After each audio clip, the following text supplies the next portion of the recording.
नमस्कार, भारत लाइव देख रहे हैं आप। प्रधानमंत्री नरेंद्र मोदी 2014 में सत्ता संभालने के बाद मुस्लिमों को लेकर कई तरह की बातें जो पहले चल रही थी उसमें उन्होंने सुधार की, लेकिन अब भी जो समस्याएं आ रही हैं वो ये है कि मुस्लिमों को देश में डर लग रहा है। कई मुस्लिम नेताओं ने इस पर बयान दिया और कई मुस्लिम सेलिब्रिटियों ने इस पर बयान दिया था। अब राजद के वरिष्ठ नेता अब्दुल बारी सिद्दीकी का एक नया बयान सामने आया है जिसमें उन्होंने कहा है कि देश का माहौल ठीक नहीं है और वो अपने बच्चों को बाहर ही शिफ्ट होने की सलाह दे रहे हैं। तो हमारे साथ भारतीय जनता पार्टी के प्रवक्ता अखिलेश सिंह हैं। अखिलेश जी, आप लोगों ने देश का माहौल बिगाड़ दिया है। देखिए, देश का माहौल तो इतना खूबसूरत है जिसकी कोई तुलना पहले के माहौल से नहीं की जा सकती जी। जब से नरेंद्र मोदी जी देश में प्रधानमंत्री बने और उसके पहले कांग्रेस का शासन था, अन्य शासनों में जो दंगा के रेशियो थे उसको देखिए जी। अमन चैन है, शांति है, सब लोग शांति से रह रहे हैं जी। हाँ, ये जरूर है पीएफआई से जो संबंध रखेगा, जो इस देश के विरोधी ताकतों से संबंध रखेगा, मजबूती से उस पर कार्रवाई होगी और जो दंगा करना चाहेगा वो भी सलाखों के अंदर होगा। तो जो लोग इस देश के अंदर अशांति फैलाना चाहते हैं, अशांति के साथ जीना चाहते हैं, उनके लिए तो अभी बड़ा मुश्किल है। हाँ, एक बात जरूर है कि हिंदुस्तान से खूबसूरत देश नहीं हो सकता और हिंदू से सच्चा दोस्त नहीं हो सकता, और ये बात हमने साबित करके दिखाया है। और भारत के अंदर सभी साथ साथ अमन चैन के साथ रहते हैं। अब उनको खराब लग रहा है। मैं एक घटना बता देना चाहता हूँ। जब जिन्ना को भारत विरोधी गतिविधि करनी थी तो अपने बाल बच्चों को विदेश रख कर आए थे। जब महबूबा मुफ्ती और फारूक अब्दुल्ला को कुछ गड़बड़ करना था, अपने बच्चों को विदेश रख करके आए थे। मैं कोई आरोप नहीं लगा रहा, लेकिन आशंका जरूर जाहिर कर रहा हूँ कि अपने बच्चों को विदेश में सेटल करने के बाद कहीं कोई यहाँ की दूसरी योजना तो नहीं है उनकी। अन्यथा भारत के अंदर तो ऐसी कोई स्थिति नहीं है कि भारत के अंदर किसी को भय लगे। भय क्यों लगेगा? और जब बिहार में तो उनकी सरकार बनी है, फिर उन्होंने ऐसा क्यों बयान दिया है? पटना में ही उन्होंने ये बयान दिया है। दो लाइन बस।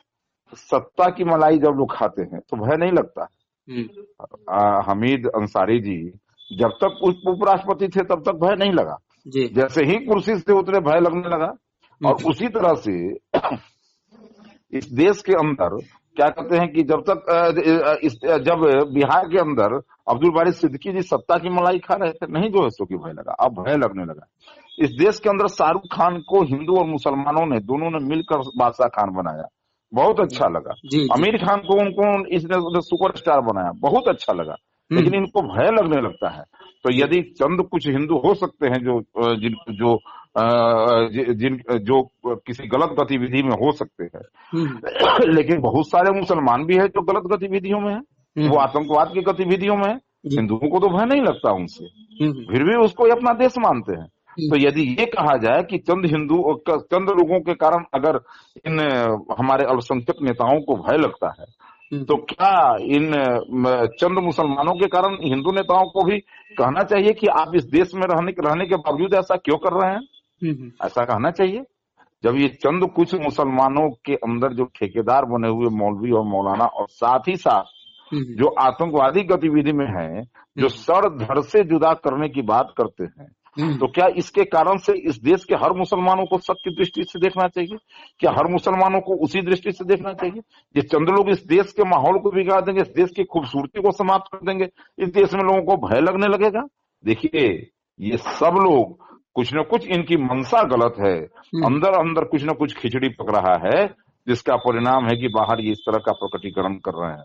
इसके पीछे का क्या कारण हो सकता है? पिछले दिनों पीएफआई पर पटना में जो कार्रवाई हुई, क्या उसको लेकर उन्होंने ऐसा बयान दिया है? बिल्कुल, जो पीएफआई से मोहब्बत करता है उसको भारत में रहने से डर लगता है, जो जैसे मोहब्बत से मोहब्बत करता है उसको भारत में रहने से डर लगता है। जो लोग इस देश के अंदर देश को अस्थिर करने वालों से जो मोहब्बत करते हैं, अब उस पर कार्रवाई हो रही है तो उसके कारण उनको डर लगता है। क्योंकि उनसे मोहब्बत करेंगे तो हो सकता है कि कार्रवाई की जद में कभी वो भी फंस जाए, इसलिए उनको भय लग सकता है।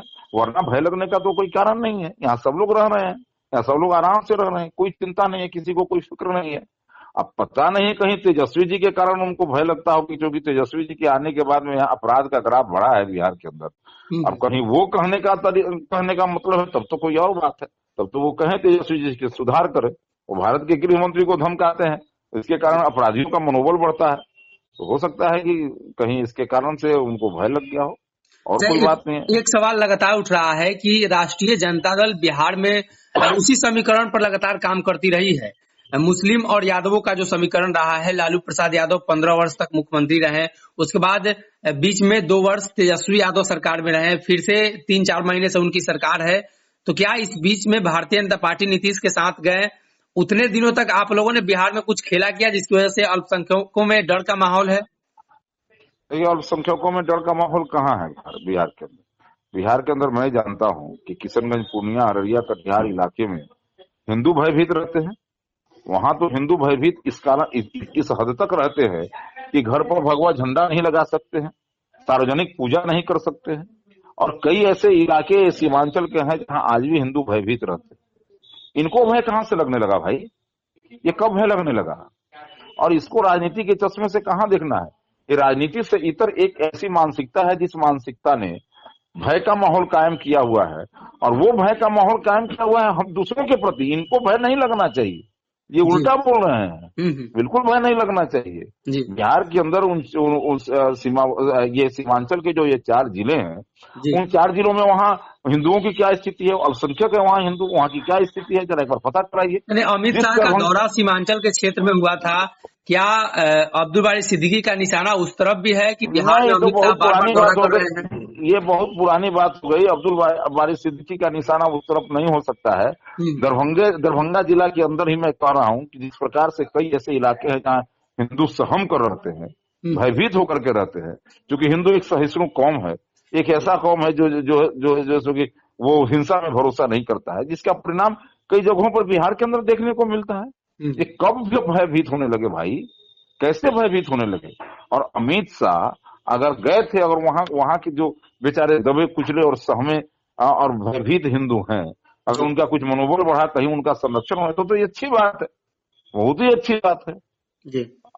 मैं ये तो कह रहा हूँ कि अब्दुल बारी सिद्दीकी जी, आप अगर इतने ही जो है सो कि क्या कहते हैं कि समाज के अंदर सौहार्द चाह रहे हैं, भयमुक्त समाज चाह रहे हैं, तो आपके दरभंगा जिले में बहुत सारे ऐसे इलाके हैं जहां वहां पर हिंदू समाज भयभीत है, लेकिन वो कभी भारत से जाने की बात नहीं करता है, वो कभी भारत के बाहर रहने की बात नहीं करता, कभी नहीं कहता है कि यहाँ माहौल खराब है।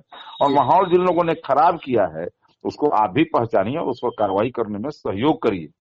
मैं ये कहना चाह रहा हूँ, अरे भाई, कोरोना काल हो चाहे जब हो, जब कोरोना कर्मी जो है सो कि जाकर के वहां पर टेस्टिंग कराने जा रहे थे, तो जो लोग उन पर ऊपर से पत्थर बरसा रहे थे, जान बचा करके भाग रहे थे, उनको भय लगेगा? जो लोग क्या कहते हैं कि टीका कर्मियों के ऊपर पत्थर बरसा रहे थे, उनको भय लगेगा जी? वो भय के अंदर जीने वाले लोग हैं। नहीं, तो भयभीत करने वाले लोग हैं। बावजूद इसके यहाँ कोई नहीं कह रहा है कि बिहार का देश के अंदर भय लग रहा है। देखिए, ये एक गैंग है, जो गैंग चाहती है कि भारत के अंदर टूट हो, जो चाहती है कि भारत की संस्कृति बर्बाद हो, जो चाहती है कि भारत पर किसी तरह से कब्जा किया जाए, उस गैंग के संपर्क में जो आएगा इस तरह का बयान देगा, वरना इस तरह से बयान देने की कोई जरूरत नहीं है जी। बहुत बहुत धन्यवाद। अगर ये वीडियो पसंद आई और वह बिहार के राजनीति और बिहारियत से सरोकार रखेनी तो सब्सक्राइब बटन दबा के चैनल के सब्सक्राइब कर ली। ओजे एगो घंटी बा, ओकरा बटन दबा देला से कुल सटीक और मारक खबर रुआ मुफ्त में मिल जाई। अगर रुआ पत्रकारिता के हमनी के नया प्रयोग में सहयोग कर चाहतानी तो ज्वाइन बटन दबा दी। पेटीएम नंबर नोट कर ली 9386816700। धन्यवाद।